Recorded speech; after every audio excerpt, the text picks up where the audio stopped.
नोटबंदीच्या या निर्णयानंतर एटीएम बाहेर लागलेल्या रांगांपासून लोकांना सुटका मिळावी यासाठी आता सरकारने आणखी एक उपाययोजना केली आहे।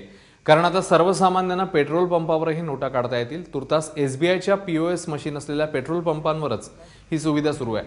अकोल्याच्या अकोटमध्ये या निर्णयाची अंमलबजावणी सुरू झाली, मात्र मुंबईसारख्या शहरात ही सुविधा उशिराने सुरू होणार आहे। डेबिट कार्डद्वारे लोकांना 2000 तर क्रेडिट कार्डद्वारे 2500 रुपये काढता येतील।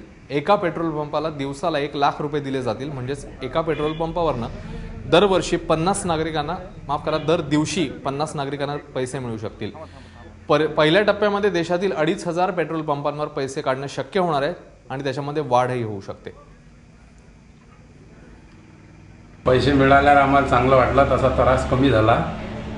इकडे तिकडे आल्यापेक्षा हे म्हणतात 500चीच नोट द्या, आता 500ची नोट आणता कुठून? आम्हाला बरं वाटलं, हातोहात कॅश पैसे मिळाले।